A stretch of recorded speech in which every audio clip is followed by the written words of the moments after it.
It is 6 o'clock, so we are going to call our meeting to order.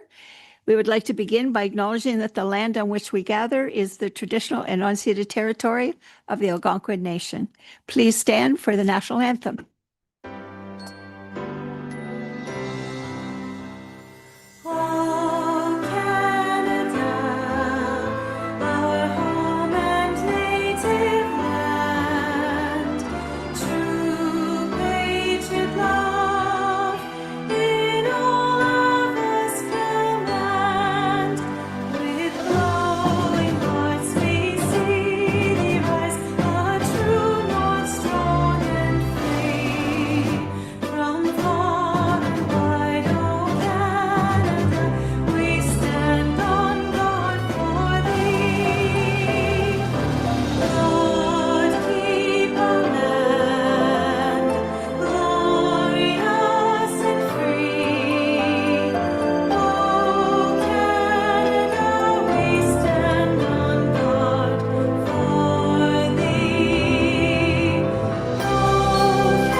All right, get my glasses on. We'll get started. Moved by Cindy Kelsey, seconded by Susan Irwin, that the agenda for the regular meeting of council to be held December the 9th, 2025 be approved as presented. Are there any amendments? No, there are not, Madam Mayor. So as presented. All those in favor? Carried. Is there any disclosure of pecuniary interest by any member of council on any item on tonight's agenda? Seeing none, we'll note that in the minutes. Moved by Lynn Clegg, seconded by Dan Meeks, that the minutes from the regular meeting of council held on November the 25th and special meeting of council held December the 4th, 2025 be approved as presented. Any discussion or amendments? All those in favor? Carried. Mayor's remarks. I do have a few of them tonight. And the first one is a written notice of decision not to veto council amendments and confirmation of the 2026 budget adoption. Under the authority of Part 4.1 Special Powers and Duties of the Head of Council of the Municipal Act 2001, subsection 284.16.4 veto authority and subsection 284.16.3 of the Act, I, Francis Smith, Mayor of the Township of Central Frontenac, make the following mayoral decision: that the 2026 budget, inclusive of all council-approved amendments, is deemed adopted as of December the 9th, 2025, in accordance with subsection 7.9 of OREG 530-22, and that this mayoral decision comes into effect on December the 9th, 2025. And council, you did an excellent job bringing in your amendments, and it's definitely our budget, not just the mayor's budget. So thank you for all the work that you did on it. So I get to sign this, and Kathy has to be my witness, I guess. And I'll sign it. Okay. And while she's doing that, I have another bit to say. And that is, I want to take a moment to recognize the people who truly make our progress possible. This past year has once again shown that our municipality is supported by an exceptional team of dedicated, hardworking staff. Whether working behind the scenes or directly with the public, our staff continually demonstrate professionalism, collaboration, and commitment to excellence. Their ability to adapt, problem save, and push projects forward is the foundation of everything we accomplish. From major bylaws updates and organizational improvements to the day-to-day operation that keeps our community running smoothly, our staff have consistently gone above and beyond. Their work is not only essential, it reflects a genuine pride in serving our residents and making our municipality stronger. On behalf of council, I want to extend my sincere thanks to all the staff for their efforts throughout the year. We truly appreciate your dedication, your expertise, and your continued commitment to delivering high-quality service to our community. We are so fortunate to have such an outstanding team, and we look forward to building on this momentum together in the year ahead. 2026 will be a great year, and it's my last year, so it's really going to be great. Thank you, everyone.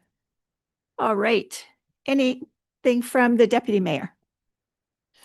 Does anyone else have anything to add? Go ahead, Susan. I'd just like to be presumptuous and echo your comments, Madam Mayor, about the staff and the work next year. And I've been asked by Diane Lake, who is one of the members of the Charlotte Lake Historical Association. She just wanted to convey her thanks to the township for the free rental space of Oso Hall in May and August, I believe are the dates. And the Historical Society will be doing a display. And I believe the date in May is the anniversary of the first train that came to Charlotte Lake. So 150 years. 150 years. So that is really something. And just a thought for consideration. And I'm just throwing it out there. No decisions required. But Diane mentioned that she had been talking with Mrs. Harvey about the barbershop. And yes, it is owned by the township. But wondering, since we're paying for the heat and the hydro, if possibly it could become, until we have a new library, the historical museum. So just something to think about. I don't think we're paying for heat and hydro, are we? Didn't we shut it down? Oh, just a little? Okay, so a little bit of heat and hydro. We'll certainly keep that in mind. All right, next we have, oh, sorry, go ahead, Nikki.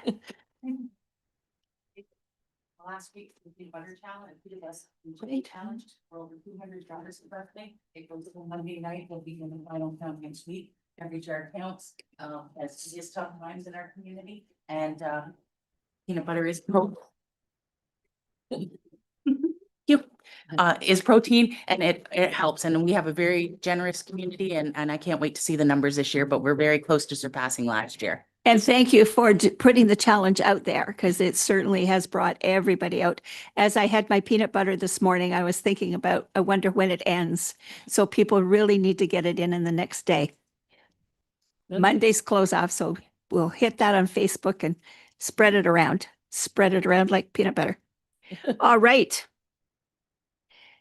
Under bylaw 2023-53A, the deputy mayor is appointed annually at the first meeting in December, with the role rotating through each ward over a 4-year term.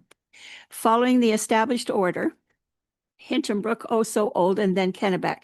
The Kennebec ward is next for the deputy mayor appointment. So I have a blank here. Who would like to nominate somebody?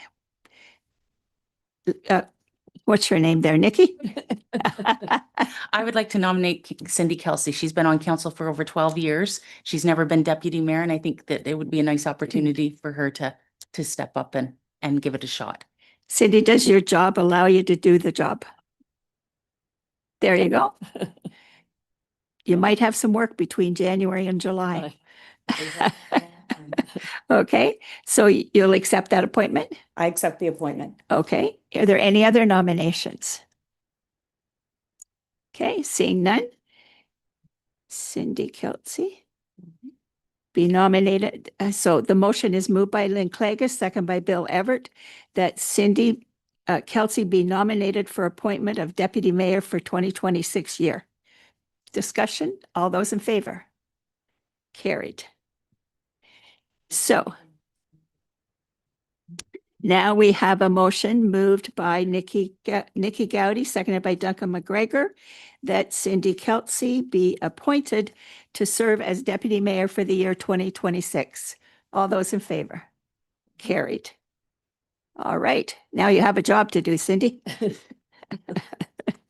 Okay, now we are at delegations and we have Cheryl Furlong and Al Reed with us tonight regarding Wilkinson Road. Come on up to the table. And you do know that you have about a 10-minute presentation. Okay. Push that till it's green. There we go. Okay.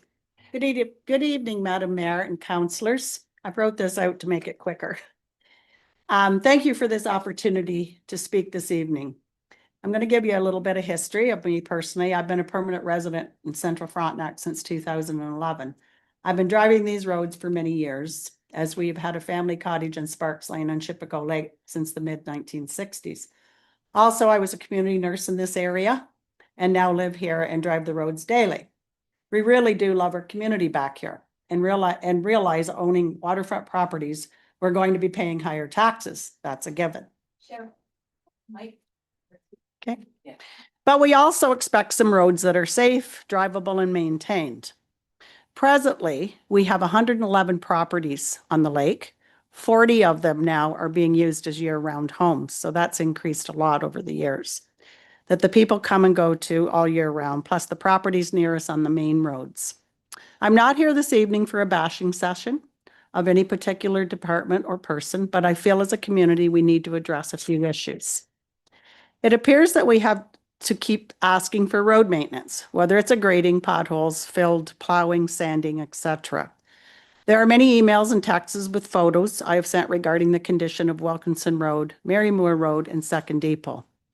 On 2 occasions of late, I've asked for gradings of Wilkinson Road. It was absolutely horrendous with potholes. I was told there was no one to drive the grader as they were gone hunting. On another occasion, I was informed they were busy trying to get a new pad done for the new temporary salt building, which I understand is still not up. When they finally arrived, I'm going to use the word scuff the road in areas with the grader with some pit run. Actually, my husband followed them out that day and filled the potholes and smoothed it out. A few weeks ago that happened. It lasted a week before the potholes were back in the same areas as we had rain for a few days. Wilkinson Road, I will say, stays great in the summer. When they grade it and put down the dust control, it binds it and helps prevent potholes, and it's able to keep up with the traffic flow that time of year, as we have very little rain now in the summer. So it sustains the road. But come spring, fall, and winter, it's a disaster. Spring, we understand we get a lot of frost coming out of the road, out of the ground, and cause a lot of movement with road. Fall, it tends to get much worse prior to winter as we see more wet weather. Snow plowing and sanding, on the other hand, on many occasions is basically non-existent. I see the south part of Mary Moore Road by Second Depot very well maintained with plowing, salt, and sanding. Apparently, it's subcontracted. Second Depot Road seems to have some plowing and sanding, so I assume the same truck may go out that way. Wilkinson Road, just north of that intersection on many occasions, is not plowed or sanded. I have sent many photos showing this, or the sand is out in the ditch when it's sanded. So I'd like to address a few questions regarding maintenance in our township. So I'm just going to go through the questions and then leave it at that, okay? 1, does the supervisor or manager personally go out on a regular basis to inspect the conditions of the roads? 2, are the workers properly informed or trained for the maintenance that needs to be done on these roads? Do you send them for training, for grading, plowing, etc.? 3, is there a shift rotation of staff in increment weather months? So we have people on hand for late evening, overnight plowing, weekend, winter storms. 4, I understand we have a few graders in the township.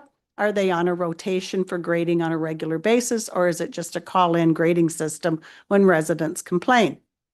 5, has there been any further discussion regarding stone chip and tar at the north end of Wilkinson? It's about 3 kilometers from the railway track.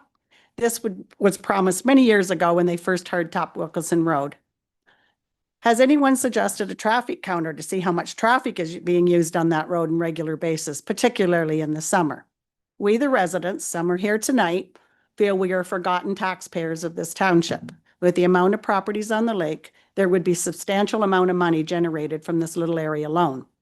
Last, I would like to mention about the signage in the township. It's pretty difficult for some to identify what township we're in when they arrive to this area. Personally, this summer I had to inform a few neighbors that there was a fire ban on this summer. Some were out of area owners and others renters. But I feel we need to address this for many reasons. It's critical for people to know where they are, what township in the event of an emergency, fire bans, etc. Presently, the fire sign on Mary Moore Road is lying in the ditch.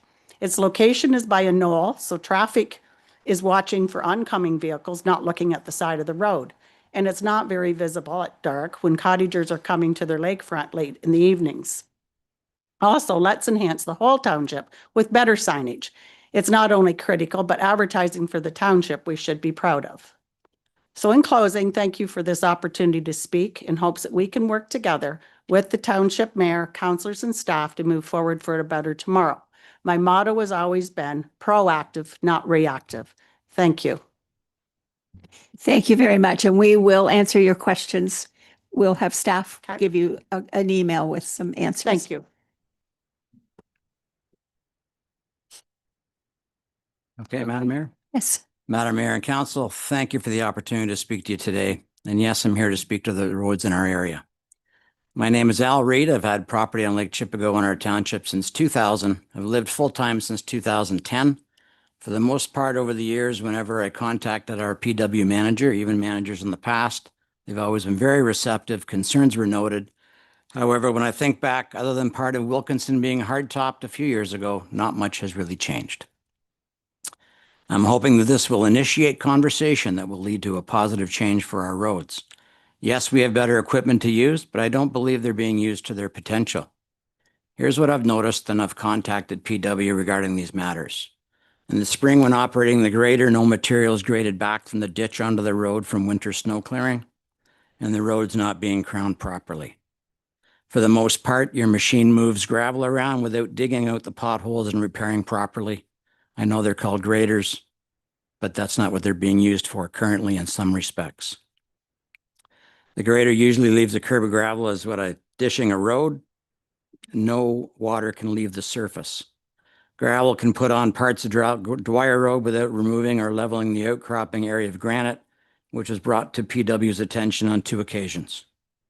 When plowing or grading, a windrow or gravel row is left in the intersection of Dwyer Road and Dwyer, and also Dwyer and Wilkinson Roads. I was told that Central Frontenac doesn't own a directional snow blade to turn and direct the snow away from intersections. Why block off our private road, which we pay to have cleared when there's nothing on the other side? You just have to turn your plow the other way. When salting and sanding, many times the material is laid down the side of the Dwyer Road, and if you followed from our home today all the way here out to Guagarville Road, sand is on the one side of the road. I was always understood that there was chutes on our salt trucks that you could direct with a chain as to the direction of where you want the sand salt, under the truck, ahead of the truck, beside the truck, where you want it. In this case, it goes to the side. In the case today by the swamp where we call it the swamp or the causeway on Dwyer Road, it's actually into the windrow of the snow at the side of the road, which goes into the swamp. Sorry, I got myself mixed up here. Do your trucks not have an adjustable chute to direct the material where you want to? It doesn't seem that Central Frontenac owns a Scarifier blade or the rollers on the back of the grader to pack down the road while grading. It's a one-step process. Does the township not have a competent operator of your graders who could teach other staff on how to use properly to get the most from your purchase? I've suggested that you shut down short roads down and do hands-on training as not to interfere with ratepayers' everyday lives, repairing the roadway at the same time. I'll give you 2 roads, for example, that I know aware of, and that's Dwyer Road, Walker Road, because that's in our area. Consider training from another municipality. A lot of municipalities have got very talented staff that have been driving graders for 25, 30 years. Why can't we do interchange or even some kind of a training cost to bring them and give them something different to do, which gives them a little more reward? And Actually, I just want to stop you there. We do send them for training. yeah, Our I'm aware you grader do. operators. Yeah. Is that the Good Roads training? Is that what that is?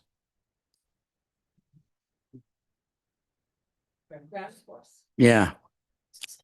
Yeah. Yeah. Thank you for that. We have what we call a causeway that's 12 to 15 feet wide with water on both sides, no guardrails. The reflectors are gone, but Central Frontenac owns a 66-foot road allowance there. I love living where I do, and I'm not complaining about our property taxes. I understand that the business helps considerably to build and maintain infrastructure, but to attract this, you need good roads. I don't visit our library, nor do we enjoy the services which the township offers due to road conditions where I live for the most part. Do you use traffic counters, as Cheryl had asked, to determine just how much traffic is using certain areas? What are your minimum maintenance standards according to patrolling your roadways? Our new fire truck sign on Wilkinson has been mentioned, knocked over, but somehow the fire rating has been on the sign for high since the last fire ban Labor Day. I understand that costs are involved when sending staff out to change a sign. However, you have your roads being inspected regularly. Therefore, when traveling the roadways, a road supervisor doesn't see this and change it accordingly. Whether your road standard is 14 or 30 days, this has been much longer than that. The bottom line is this. If you don't want, for whatever reason, use the equipment that you've paid big money for, and we know how much graders are, then you might as well sell them, buy a tractor, get a piece of chain link frost fence, and drag it behind it, because that's what's happening to the roads. And it's really sad to see, considering all the work that's been done over the years to do it. I will say, though, your public works manager has been a gentleman and a scholar to me, but for some reason there seems to be a communication lapse once it leaves that office. Thank you for your time. I just hope that something needs to change in 2026 to assist with the traveling around within Central Frontenac safely. I can only hope this information will spark conversation and action. And again, thank you, Madam Mayor. Sorry. Okay, thank you very much. We do have a motion, and that is moved by Nikki Gowdy, seconded by Cindy Kelsey, that council receive the presentation from Cheryl Furlong and Al Reed regarding Wilkinson Road for information. All those in favor? Carried. Thank you very much. All right, there's no public meeting. Consents. We have a motion moved by Duncan McGregor, seconded by Cindy Kelsey, that item A to the consent agenda be hereby received for information as it's deemed to be routine. All those in favor? Carried. No deferred items, staff reports. First is building activity, and Andy is with us online. I have a motion moved by Duncan McGregor, seconded by Susan Irwin, that council receives the construction detail building activity report for November 2025 for information. Any questions or comments for Andy? Seeing none, all those in favor of the motion? Carried. Capital projects moved by Bill Everett, seconded by Dan Meeks. The council receives the capital project report as presented by the chief building official for information. Any comments on that motion? Anything you'd like to tell us, Andy?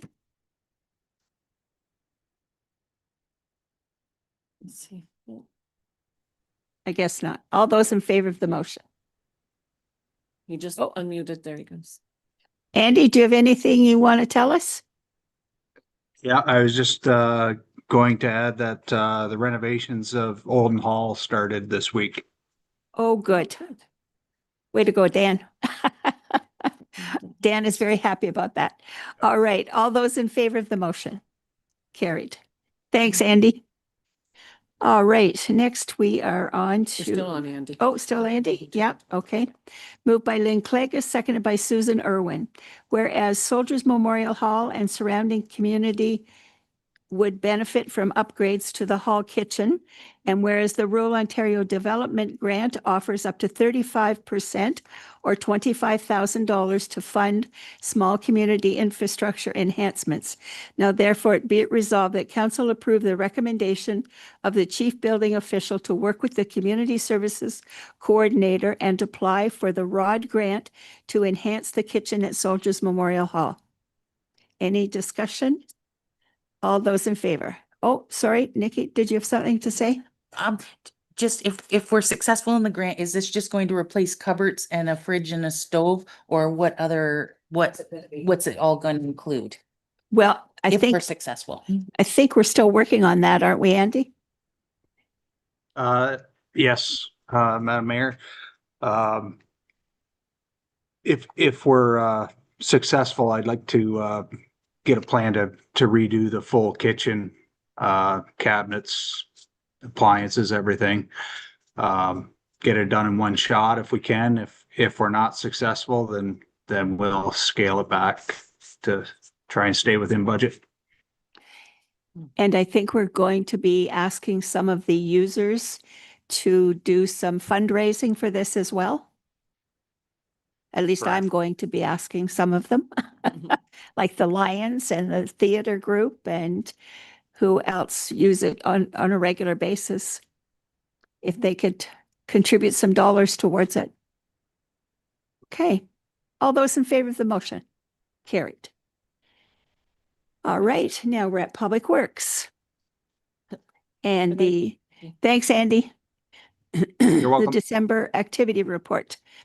Moved by Duncan McGregor, seconded by Nikki Gowdy, that council receives the Public Works activity report as presented by the Public Works Manager for information. Any questions or comments? Steve, has this been an especially bad year for potholes? Is it Through you, Madam Mayor, anytime we get a bunch of rain like that, it creates a lot of potholes and it's hard to get around to them all and yeah, in a quick manner that people think we should be there, but there's a lot of roads. So yeah, okay. Duncan? Through Madam Mayor, Steve, the graders in the summertime, to my understanding, is they never really stop. They just continuously rotate through the municipality. Is that true? through you, Madam Mayor, yeah, that they usually have like I would say if they're going every day, there's like a 2-week cycle before they're back to a road. We have 4 of them going, so they're usually going all the time, anytime they can when it's not raining or whatever. So my understanding is in a 2-week cycle, especially when we have rain every single day for 2 weeks, you're really not going to be able to keep up with the potholes. Yeah, okay. Which causes the problem. Cindy? Steve, I would like to thank your staff for fixing Westgate Road. They did an excellent job. Right. No more speed bump, like it. Okay, so make sure you tell them that. Very appreciative. Good. Nikki? Thank you, Madam Mayor. Steve, just to follow up on Duncan, a few years ago, you actually supplied us with a grading schedule and updated it every month when you came. And so when councillors were getting calls to say, you know, my road's not being graded, you could look at the schedule and say, oh, well, it should be getting graded in the next week. This is where it falls on the schedule. Was that a lot of work for you? Because I remember you were the one that did the schedule for us. Through you, Madam Mayor, it is a lot of extra work, but some of that it's all good, fine and good if everything's going good, and then all of a sudden a road that has a lot of traffic on it, like Bell Line or Fall River or something, Wilkinson, then you got to drive from one end of the township, and that just ruins your schedule. So you know, Or a Wednesday, you were grader, supposed to- breaks down. Wednesday you're supposed to be on Tryon Road, but actually you're in Wilkinson grading or you're in Fall River grading because it's worse. Okay. It's hard. We can give you a kind of maybe a schedule, but it's hard to follow. Okay. And then I had the second question for you. It has been an early year for the winter, and I know you've tried your best to be out there. Are we pretty good on budget with the sand and salt and everything for this year? Because I know we made some cuts. Through you, Madam Mayor, I'm pretty sure Amanda and I checked this the other day and we're over on salt right now. Sand, we're under, I think. The salt we're over. End of December is right around the corner. This will be our last storm until 31st. If only I had the power. Okay, anything else on the activity report? All those in favor? Carried. And next is capital projects, moved by Dan Meek, seconded by Susan Irwin, that council receive the Public Works status report as presented by the Public Works Manager for information. Looks like you're doing really well on a lot of those, coming in just under budget. Nikki? Gonna ask you the same question I asked you last. Thank you.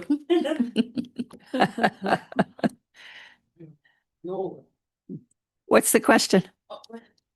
The truck that he ordered in 2023, the poor guy's still waiting for the darn truck. He's tried so hard to get that truck there, and he's duct taping and doing the best he can to get by. Like I By feel December 31st, you- maybe. Yeah.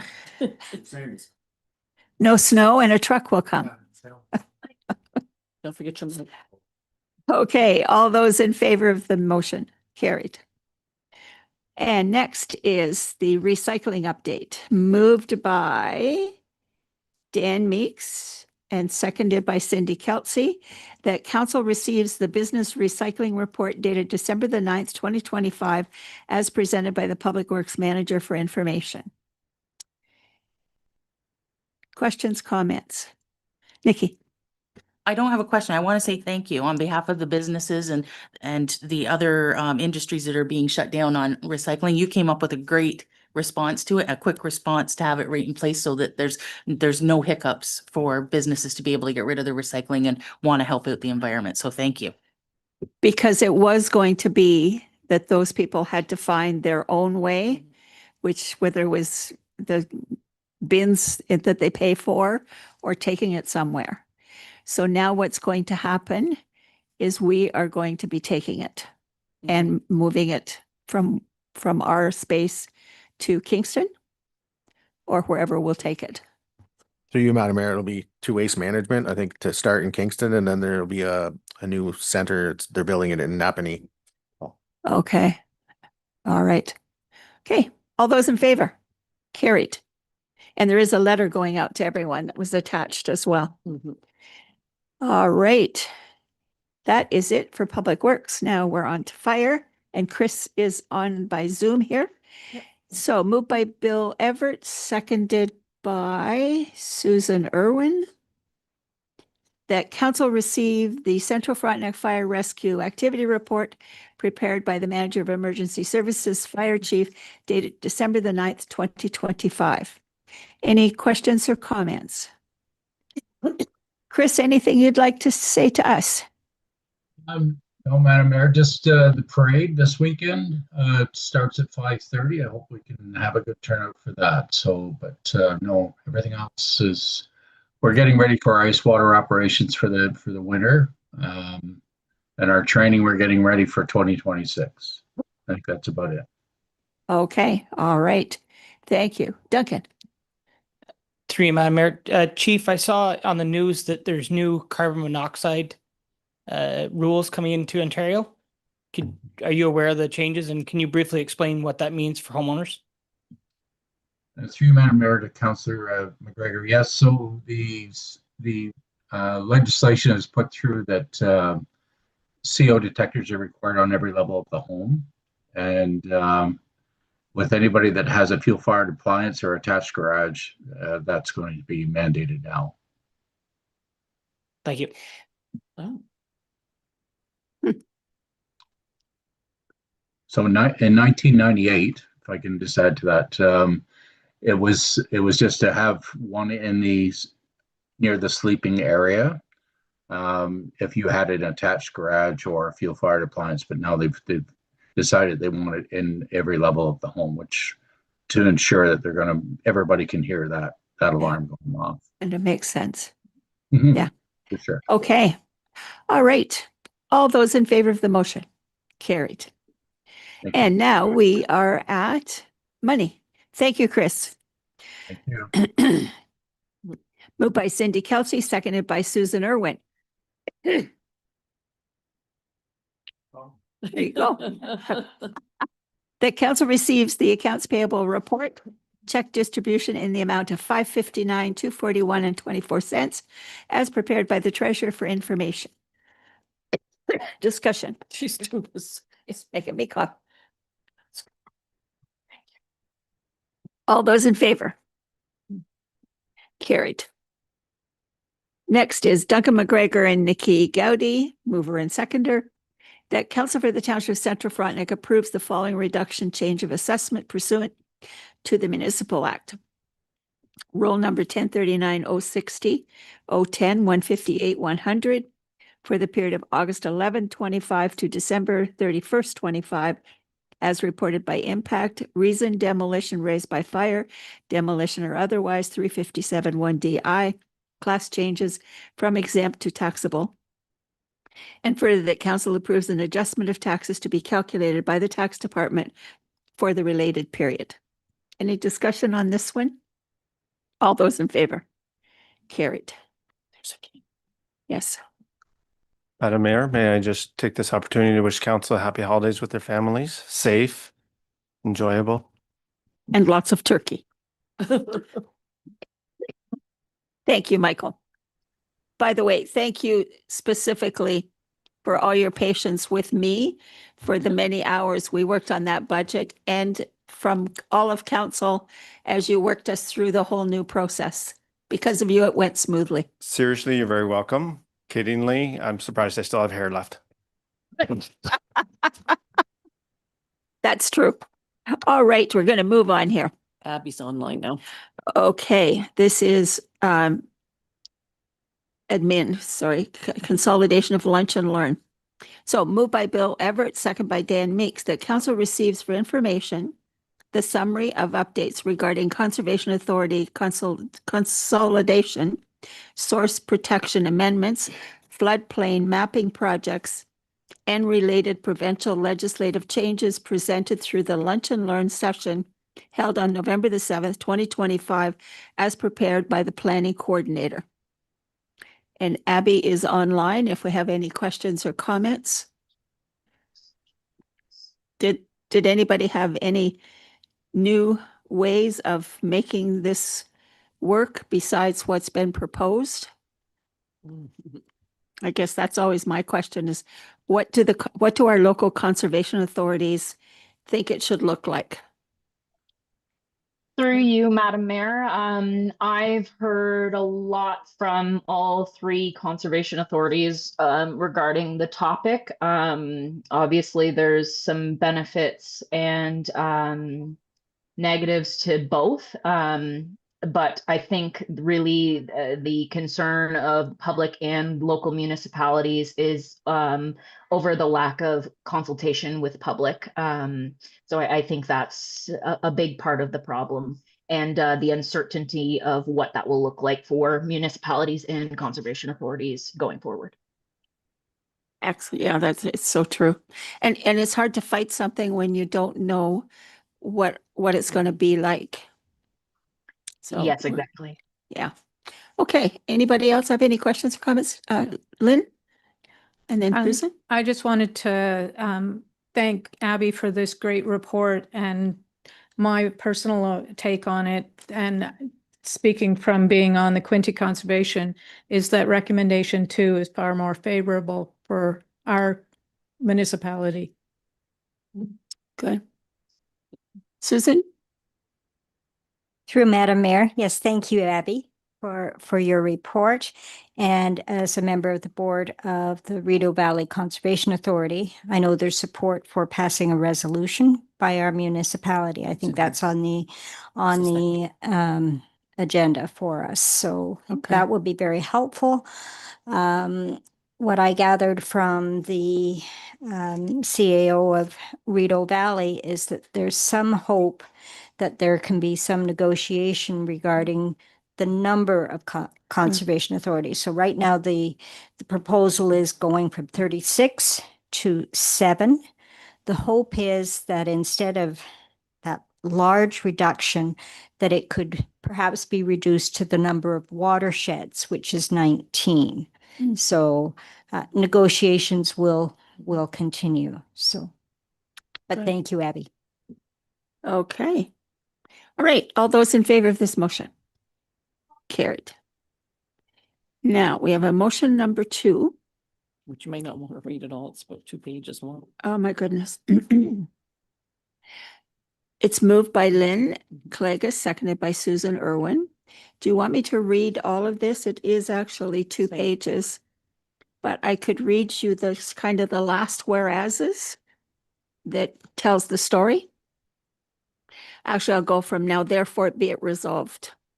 So now therefore be it resolved that the Corporation of the Township of Central Frontenac calls on the Government of Ontario to maintain local, independent, municipally governed, watershed-based conservation authorities to ensure strong local representation in decisions related to municipal levies, community-focused service delivery, and the protection and management of conservation lands. And further, that while the Corporation of the Township of Central Frontenac supports provincial goals for consistent permit approval processes, shared services, and digital modernization, imposing a new top-down agency structure without strong local accountability and governance risks, creating unnecessary cost, red tape, and bureaucracy, therefore undermining efficiencies and responsiveness to local community needs.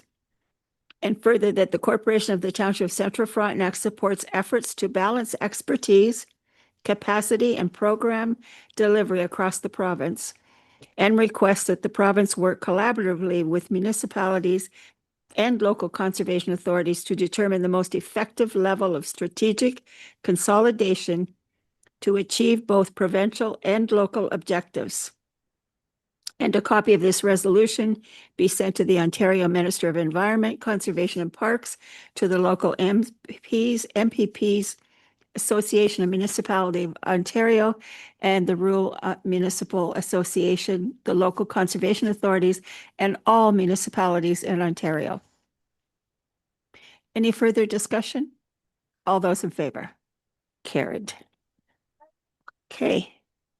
Now we have a road closure. Moved by Cindy Kelsey, seconded by Nikki Gowdy, that council approves in principle the recommendation of the planning coordinator to close part of the unopened road allowance between concession 4 and 5, lot 20, geographic Hinchinbrook, Township of Hinchinbrook, being part of PIN 36156-0202. And that council authorize staff to proceed to a public meeting to receive resident input on the proposed closure. Anybody speaking to this one? No? All those in favor? Carried. All right. Moved by Dan Meeks, seconded by Philip Smith. No, he's not here. Philip's not here. Sorry, no, Philip's not here. I keep changing it. By Susan Irwin. Okay, moved by Dan Meeks, seconded by Susan Irwin. That council received the report titled Change of Conditions of Provisional Approval for Consent Application APPN 2025-0033 for information. And further, that subject to any discussion at the December 9th meeting, that council approves the application for change of conditions for consent application as submitted. And Jenny is here to tell us in layman's terms what this all means. There we go. Got it. Thank you, Madam Mayor. The short answer is the lawyers discovered that the applicants don't have a right of way over the road that they thought they did have a right of way over. So if we don't approve this additional easement section, we'll be creating a right of way from the lake for parking and access that actually can't be reached legally by the people who have applied for such right of way and parking. Turns out their entrance is just where South Shore Lane is within the township road allowance and the township owned road allowance portion before it turns north there. And it is just the section between where South Shore Lane leaves the township owned road allowance to where the approved right of way was created through these applications previously. That's all, the only section that's being granted this additional easement. At the time of the application, the applicants were under the understanding that they had an easement over this, and had we known at that point, we would have included it within the original application. So who's the owner of the land who was giving this? Did they think it was also a right of way that they had given? They were also unaware, yes. So it's Mr. Carlson is the owner of the property where South Shore Lane is located that we're granting the easement over. Neither he nor the McLeod and McCullough, who had requested the additional easement, because he was in favor of granting access over the portion of his land that was between South Shore Lane and where the McCullough's property was, with the understanding that they were legally allowed to travel up the lane to get to that entrance. Okay. Interesting. So, any questions? All those in favor? Carried. Makes good sense. Thank you, Jenny, and sorry it's so late. We should have moved you up. You've got a lousy drive, but going south, the sun shines beyond Verona, so it's maybe better back there. All right, take your time. All right, moved by Bill Everett, seconded by Lynn Clagus, that council receive the 2026 year-end activity report as prepared by the deputy clerk for information. Any questions or comments on that? Seeing none. Oh, Susan. I'd just like to thank you for the summary. We actually did a lot. You did a lot, but with council, you did a lot too. Yeah, Yeah, that's just the major ones. That's right. It's not all the little small ones in between. Okay, all those in favor? Carried. Holiday hours and office closure, moved by Susan Irwin, seconded by Duncan McGregor. Whereas it has been past practice for the municipal office to be closed between Christmas and the New Year, and whereas the municipality grants employees a half day off with pay on December the 24th and December 31st, as outlined in the employee policy. And whereas proposed that the municipal office be closed from the end of the business day on December the 23rd to and including January 2nd, which will require employees to use 4 days of vacation.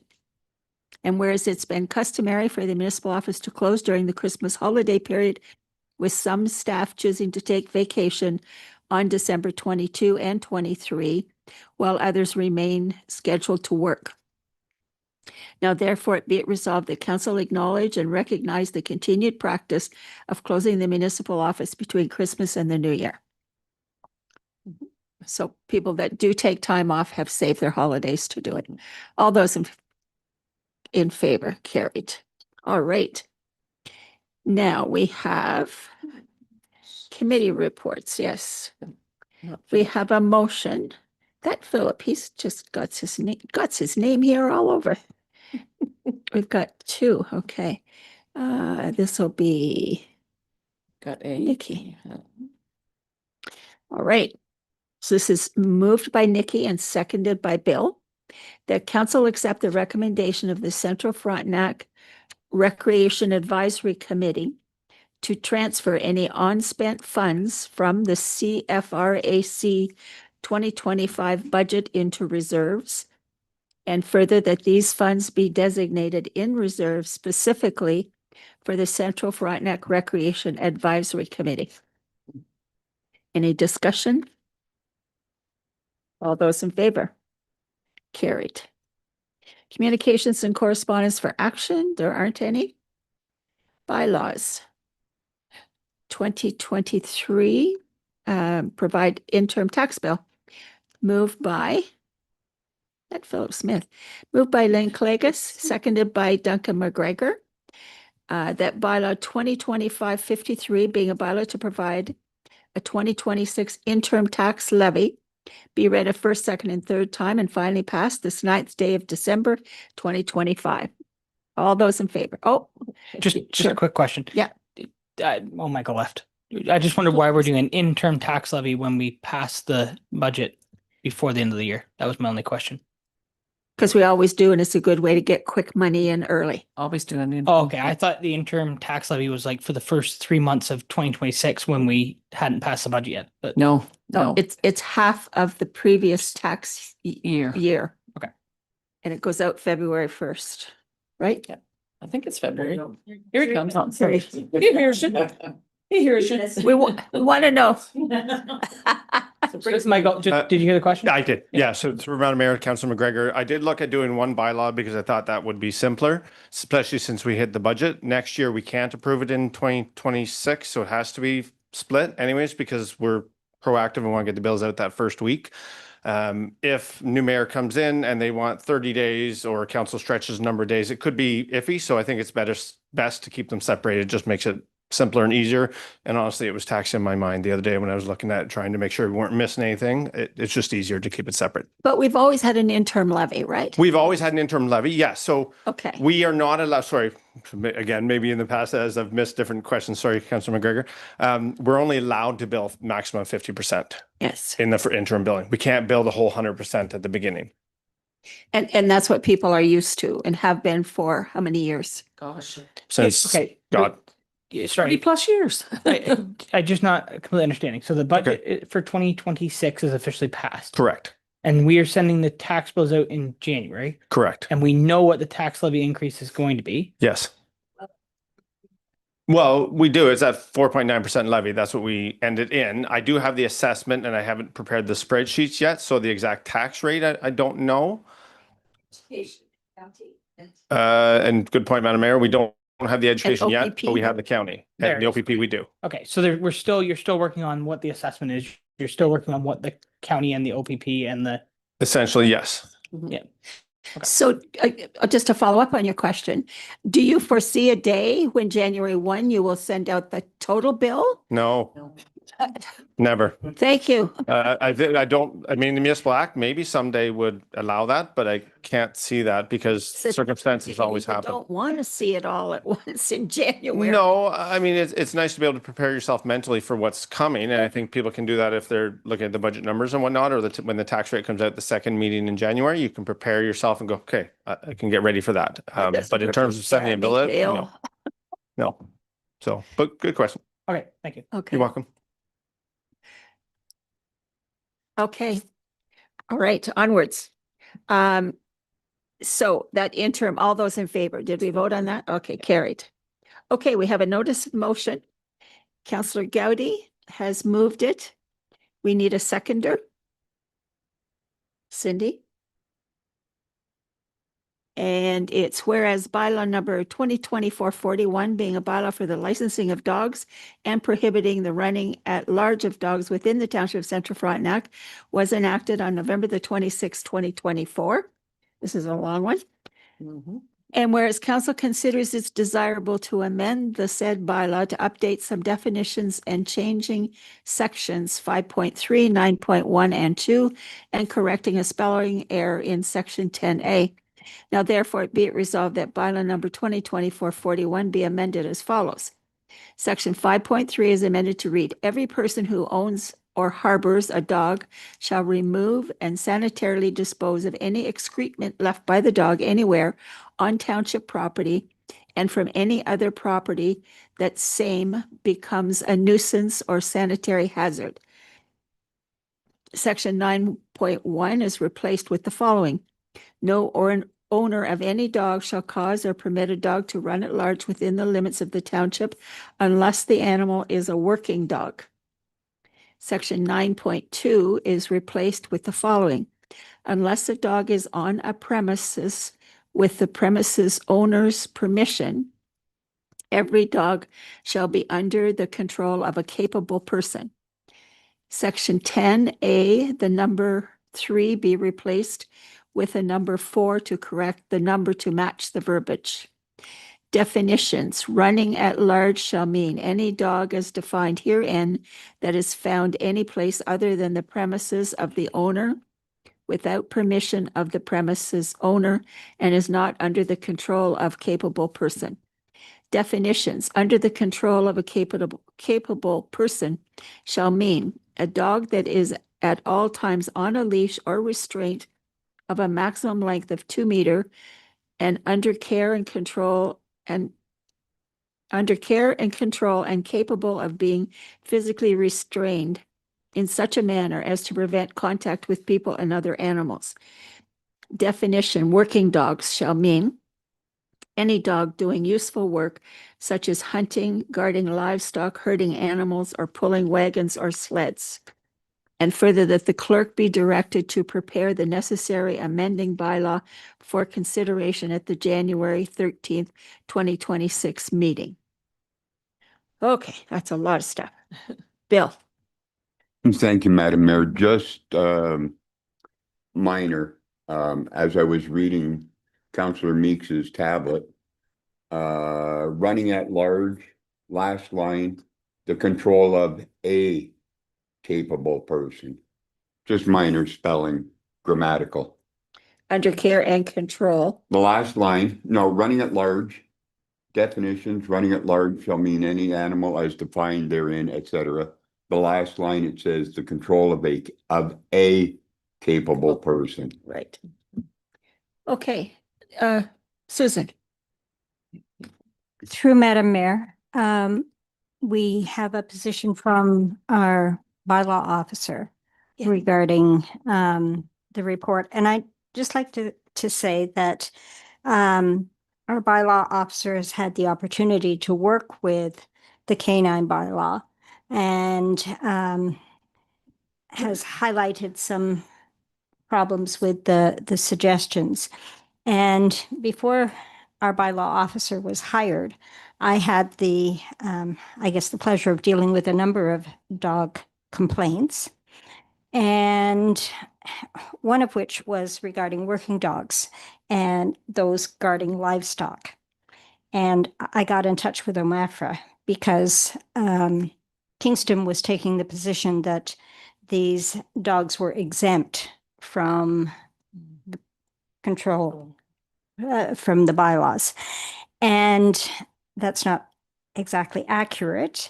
If it's a farm dog, and in order to be a farm dog guarding livestock, that means that the farm has to be for profit, and profit is approximately $7,000 a year. So not a huge amount, but if you just have a few chickens and you have a guard dog that you're claiming is exempt, it doesn't wash. They are subject to the bylaws. So the wordage, just like when you're drafting wills as a lawyer, is very important. So I bow to the expertise of our bylaw officer, and my suggestion would be, though she's going to speak and I'll shut up, but is that if we're going to do changes, that we do a full review, have it vetted by lawyers. And I thank Nikki, Councillor Gowdy, for bringing this forward, because we did have a presentation from the member of the public about amendments to the bylaw. So thank you to both. Okay, Nikki? Thank you. Before Nicole speaks, and I'm glad that she's here and can speak. The reason I brought it forward is that when we did this bylaw a year ago, it was before we asked for feedback where on our upcoming bylaws. And there has been a lot of not complaints, but misunderstandings over this bylaw in particular. And so that's why I brought it back forward, so that, yes, we can have it reviewed. We did have the presentation, and we can let the public know we heard them, and we as the council and staff are working to make changes if appropriate and if needed. I guess my question is, do we have a lot of working dogs? I haven't run into any yet as for barking and running at large. I've had other issues, but they're verified working dogs, yes. Did I see hunting in here as being one of those? I was gonna say every year deer hunting, right? There's hounds running all over the country. Yeah. So. Yeah. Half of them end up at my house.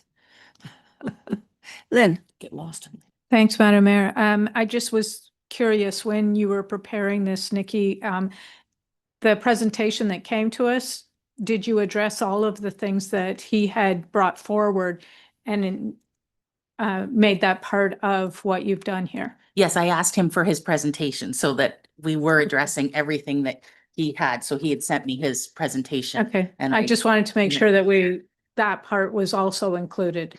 Thank you. You're welcome. So, Nicole. Through you, Madam Mayor. I prepared a little something for you guys to kind of explain my position on the job and the job that I do. In response to the proposed changes of the canine bylaw, I would like to offer the following clarification. I've heard residents and even members of council suggest that some of the proposed bylaw updates are modeled after larger cities. In my 12-plus years of experience working with municipalities such as Stone Mills, Loyalist, Leeds and Thousand Islands, and Napanee, I can confidently say that this is not the case. The amendments being considered are drawn directly from surrounding rural and semi-rural municipalities. As a very smart woman once told me, there's no sense in recreating the wheel. It's also important to note that bylaws are often drafted using sections from multiple municipalities, then tailored to fit the unique needs of the community they are meant to serve.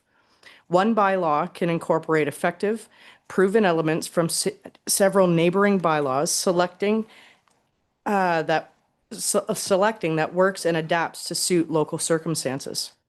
I'm not saying I'm right all the time. There are always areas from improvement, but my recommendations are based on experience, existing legislation, and what has been shown to work in communities similar to ours. The canine bylaw model we are referencing has been used in Leeds and Thousand Islands for over 12 years. It's been tried, tested, and proven effective. Our township has just over 4,000 residents, and while not everyone experiences the same issues, that does not make those issues any less valid. Bylaw complaints are vary widely, and residents' needs differ based on location, lifestyle, and circumstances. Bylaw creation and enforcement is a careful balance of history, landscape, and community needs. It's not only about addressing current concerns, but also ensuring solutions for past and future issues. The canine bylaw that council passed is not new or big city in origin. It reflects the realities of municipalities, just like ours, small communities with hamlets, agricultural areas, livestock, and family pets. Canine control is about far more than a neighbor relieving itself on someone's property. It's about safety of people, domestic animals, and livestock across the entire township. So I did look at the report, and my report is to provide council with an overview and assessment of the proposed amendments to section 5.3, 9.1, 9.2, and several related definitions within the animal control bylaw. Based on the analysis below, staff recommend that the proposed wording not be adopted at this time. It may create enforcement challenges and does not align with current best practices in animal control regulation. The proposed changes are allowing working dogs to run at large, broadening the definition of working dogs to include any dog performing useful work, requiring non-working dogs off property to be on a 2-meter leash, revising the definitions of running at large and under control, and limiting owner responsibility for dog excrement to township and private property. Considerations regarding the proposed changes. The definition of working dog may be too broad. The definition includes any dog performing useful work, with examples such as hunting, herding, guarding livestock, or pulling wagons. Staff note the following concerns. Useful work is not defined and may be interpreted inconsistently. Owners could claim their dog is a working dog without any standards, training, or verification, and it would be difficult to enforcement officers to determine whether a dog was actively working during an incident. Allowing working dogs to run at large may introduce safety risk. The proposed changes to section 9.1 would allow working dogs to run at large without requiring owner supervision, leash restraint, or the presence of a handler. This could lead to increased dog-related complaints or safety concerns, possible interactions with livestock or property, higher demand for enforcement services, and potential liability concerns if incident occurs. Most municipalities include conditions such as actively herding or under direct control or on the owner's property to ensure safe operation of working dogs. Potential inconsistencies with the proposed under control definition. The updated definition requires a 2-meter leash and the ability to physically restrain the dog. Allowing working dogs to run at large without similar requirements may create confusion, lead to inconsistent application, and increase enforcement challenges. If the amendments were adopted, bylaw officers would face difficulties such as determining whether the dog is genuinely working, relying on after-the-fact explanation from owners, and addressing potential increases in disputes, appeals, and complaints. A bylaw should promote clarity, predictability, and ease of application. Potential legal and liability considerations. If a working dog running at large were to cause injury to property damage, the township may face liability concern, public criticism, or issues related to insurance and enforcement expectations. Flexibility in the current bylaw. The existing bylaw already provides flexibility for agricultural, hunting, and livestock operation. It allows working dogs to function either on the owner's property or under the care and control of the owner. To date, no demonstrated need has been identified for broadening the exceptions related to running at large. Risks, if the amendments are adopted: increased dog at large incidents, public safety concerns, greater liability exposure, misinterpretation of the working dog exemption, inconsistency between definitions and operating provisions. Dog excrement. Staff recommends amending the 5.3 to remove private property from the feces pickup requirement. However, if a property becomes unsafe due to excessive accumulation of feces, it may be addressed through our Safe Yards bylaw. Section 10A, correction, will be updated to reflect the current contract with the Kingston Humane Society establishing a 3-day redemption period. And recommendation that council does not adopt the proposed amendments to section 9.1 and 9.2 and related definitions at this time, and that staff be directed to prepare revised wording to support clarity, enforceability, and alignment with the municipal best practices. Staff further recommend that should council wish to proceed with the proposed changes, the draft amendments be referred to legal for review to ensure that they support the intent and consistent enforceability of the bylaw.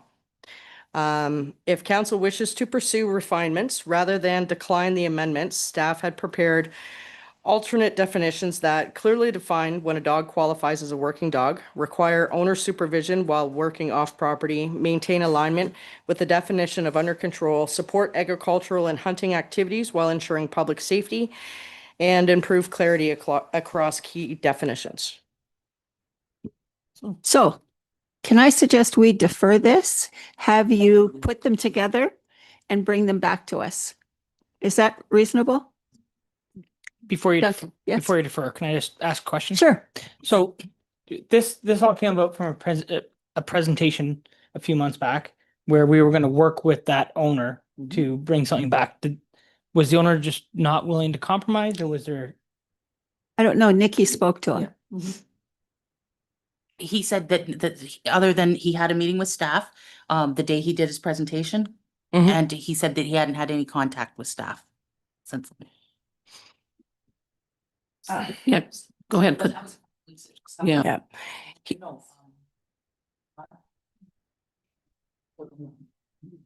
Right. He had contacted me and asked me if the changes had been made, and I said that we haven't made any changes yet. And that was my last contact, and then he must have contacted you. So this is a follow-up from that meeting. And we didn't pass a motion that night to do anything after his presentation. No, sorry, but I reviewed the YouTube footage, and it had basically been direction from you to work with that gentleman to come up with these compromises. So I just kind of, this is great, we're doing this tonight. I just kind of wish the recommendations that came directly from you with this additional background information, because we could have solved a lot of these problems, because you've made some very good points. Yeah. Nikki. Thank you, Madam Mayor. One of your points that you made was about the comment about the 1 meter or 2 meter leash. I think a lot, and you said it all refers back to working dogs. I think in the public, all they heard was my dog has to be on a 1 meter leash, and there was panic over that, and there wasn't the clarity there. You just gave the clarity tonight, which is great. So thank you for that, because people felt that if they had a small dog and they were tall, there was no way they could have a 1 meter leash to walk their dog. I'd kind of like to see that. So I think a lot of it too is that we put out a bylaw and we passed it, but we didn't have, there was a lot of not clear direction in the bylaw. So again, So are we good to defer it and have Nicole rewrite what she can do and bring it back, and we'll have a look at it again? Okay. So all those in favor of deferral? Good. All right. Any giving of notice of motions? No, there's not, Madam Any Mayor. new or other business? No, No closed session. correct. Adjournment. I have a motion moved by Susan Irwin, seconded by Bill Everett, that bylaw 2025-54 being a bylaw to confirm the proceedings of the regular council meeting held December the 9th, 2025, be read first, second, and third time. Finally passed this 9th day of December, 2025. And for this meeting be adjourned until January 13th, 2026 at 6 p.m. for a regular meeting of council, said meeting to be held here. All those in favor? Carried. And Merry Christmas to everybody. I don't think we'll have any more meetings between now and